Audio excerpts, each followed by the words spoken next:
Hace pocos días preguntaba a una persona cómo podía uno enorgullecerse de su propia flaqueza, de sus propios errores.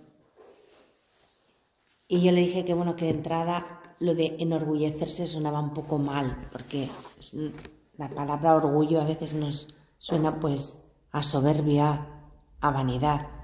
Digo, hombre, así enorgullecerse como lo entendemos normalmente. Pero luego le contesté así. Pero luego yo me quedé con esa pregunta y la sensación dentro de mí de no haber contestado bien. Y en uno de mis viajes pues yo me marché de donde estaba, ¿no? Y según iba en el coche pues lo iba rezando y le iba preguntando al Señor, ¿no? Y porque no me había quedado yo tranquila con la respuesta. Y entonces el Señor, para que veáis lo que da de sí un coche, pues el Señor dentro del corazón como que me iba iluminando y me puso delante el cántico del Magnificat. Estamos en mayo, ¿no? La Virgen de alguna manera presume de sus debilidades, como dice San Pablo. Se enorgullece con un orgullo sano de ser pobre, ¿no? De ser pequeña. Y por supuesto, la patrona de todo este movimiento, digo, si es que estoy tonta, es Santa Teresita. Santa Teresita dice, no me agobio por mis debilidades, dice, me pavoneo. O sea, presumo de ello, ¿no? Y los santos nos enseñan esto, por supuesto, la Virgen, ¿no? Y a propósito de eso, busqué el texto de Santa Teresita en la carta, creo que es 121, cuando dice, se lo dice a Celina, cuando no siento nada, cuando soy incapaz de orar y de practicar la virtud, entonces es el momento de buscar pequeñas ocasiones, nadas que agradan a Jesús más que el imperio del mundo, incluso que el martirio soportado valientemente. Por ejemplo, una sonrisa, una palabra amable cuando tendría ganas de callarme o de mostrar un semblante enojado, etc. ¿Comprendes, Celina? No es para labrar mi corona, ni tampoco para ganar méritos. Es para agradar a Jesús. Y esta es la nueva manera de vivir que Jesús ha venido a enseñarnos en el Evangelio. La alegría que experimentan los que no pueden, ¿no? Los pobres. También esa alegría que experimentan a veces los ancianos o los enfermos cuando se dan cuenta de que cuanto menos valiosos son a los ojos del mundo y de los hombres, más valiosos son ante Dios. Cuanto más ineficaces parecen porque ya no sirven para gran cosa, humanamente hablando, es cuando de verdad están sirviendo a Dios y a la Iglesia, ¿no? Y muchas veces nos pasa algo así dentro de nuestro corazón, ¿no? Que hay una lucha y nos cuesta a veces aceptar pues nuestros límites, ¿no? Nuestras pobrezas, nuestra pequeñez.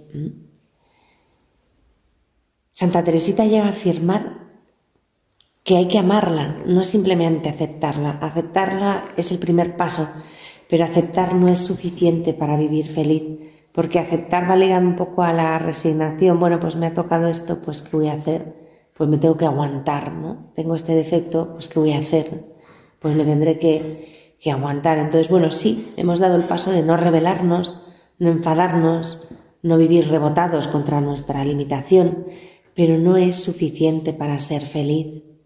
El primer paso es aceptar, pero hay que dar el paso siguiente, que es amar. Y Santa Teresita nos lo dice, amemos nuestra pequeñez, amemos no sentir nada. Y es necesario, o sea, no conveniente, no viene bien, no es buena cosa, sino necesario, imprescindible. Una condición absolutamente imprescindible. Es necesario consentir en permanecer siempre pobres y sin fuerzas. Yo creo que de todo lo que he leído de Santa Teresita, ese es necesario consentir es lo más difícil de todo el caminito. Lo más difícil, me atrevo a decir, de toda la vida espiritual. Porque hay algo en nosotros que nos lleva a tapar, a no querer, a pretender cambiar,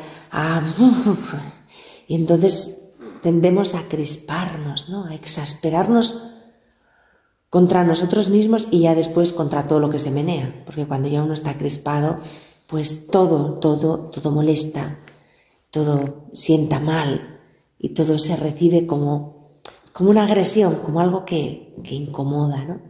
Y Santa Teresita dice, claro, es así.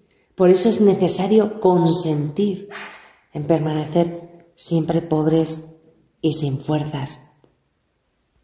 Santa Teresita en su genialidad, porque fue un genio, fue una obra maestra del Espíritu Santo, y no tengo duda, pues se ve impulsada por una santa osadía y llega a formular cosas que dices, pero ¿qué está diciendo, Dios mío? Pues lo dice quien ha llegado hasta el fondo de la confianza absoluta en el amor misericordioso de Dios, ¿no? Y llega a decir lo siguiente, dice, si en mis caídas no hubiera algo que ofende al Señor, me dejaría caer para darle a Él la alegría de ayudarme a levantarme. Eso es tan fuerte.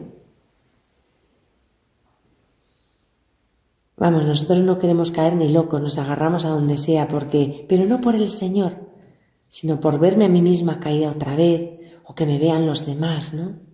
Y Santa Teresita dice, y la alegría que tiene el Señor cada vez que tiene que ir a buscar su oveja perdida, y cuando la encuentra, cómo la recoge y cómo la toma sobre los hombros y la vuelve a traer a casa. Y la mujer que ha perdido la dracma, cuando dice, alegraos y regocijaos conmigo, que he encontrado la dracma que se me había perdido, ¿no? Leemos las parábolas de la misericordia, pero pues como tantas cosas del Evangelio, nos hemos acostumbrado a ellas, ¿no? Y Santa Teresita viene, intérprete genial del Evangelio, a decirnos, a ver, vamos a leer bien. Fíjate que Jesús se alegra de levantarme cada vez que caigo. Y yo sé que no tengo que caer porque hay una parte de ofensa a Dios en mis caídas, ¿no? Pero si no fuera por eso, yo estaría cayéndome todo el rato para que Él tuviera la gozada de venir a recogerme. Qué grande es. Yo cada día me asombro más de ella y cada día la quiero más. Qué grande es que nos diga eso, ¿no? Bueno, pues esto lo tenemos que aplicar a cualquier aspecto de nuestra lucha en el día a día, ¿no? De nuestra lucha sobre todo con nosotros mismos, ¿no? Y con nuestros defectos. Y si por la noche nos hemos dado cuenta de que hemos caído un montón de veces, que si hacemos un examen recto y honesto lo veremos, porque pues tantas veces al día caemos, ¿no? Creo que dice la Escritura 70 veces al día cae el justo. Digo, pues calcula los que no somos justos. Estamos pegados al suelo todo el rato, ¿no? Cayéndonos.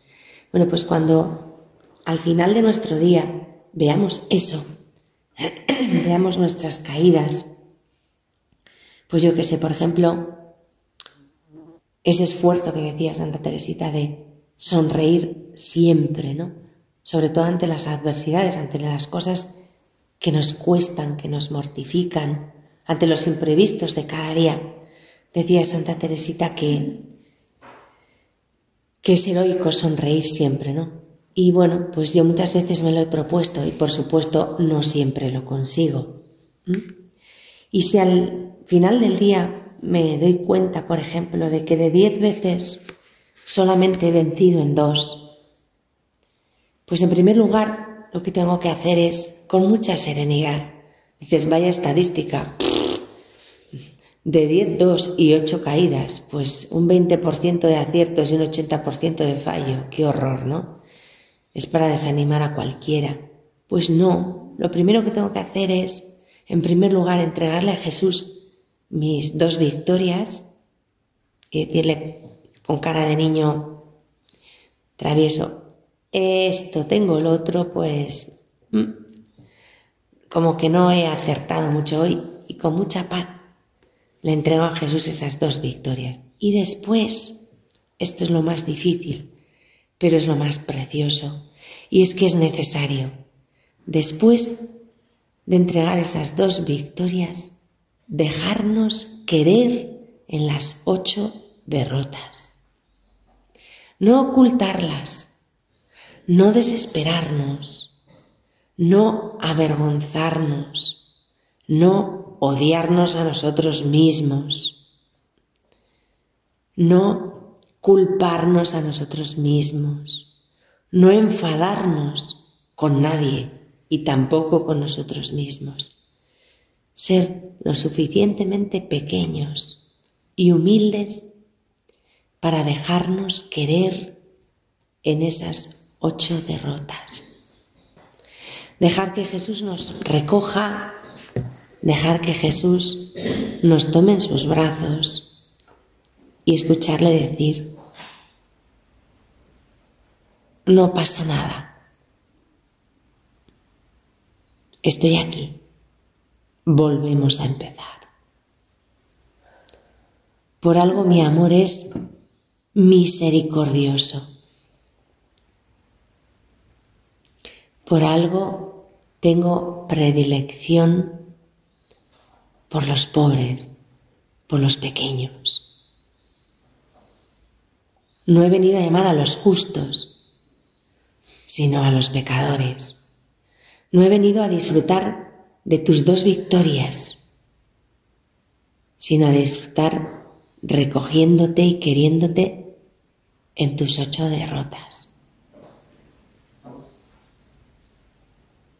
Aquí está la paz, hermanas, y aquí está la alegría.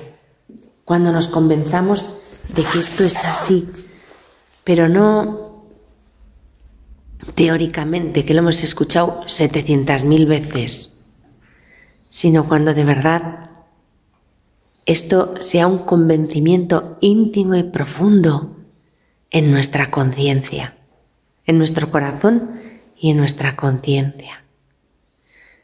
Y esta es la gracia que tenemos que pedirle al Señor. Una conciencia así, de pequeñito, para nosotros y para todos los hombres, porque ahí y solo ahí está la verdad. Todo lo que nos aleje de este convencimiento y nos quite la paz y la alegría no es de Dios. El perfeccionismo no es de Dios. Las cuadrículas milimétricas no son de Dios. El culto a mi razón y a lo que yo entiendo o quiero entender tampoco es de Dios. Ofrecer a Dios 2 victorias y dejarse querer en 8 derrotas no es nada razonable, es bastante absurdo. Pero es cristiano. Y ante todo, somos cristianas.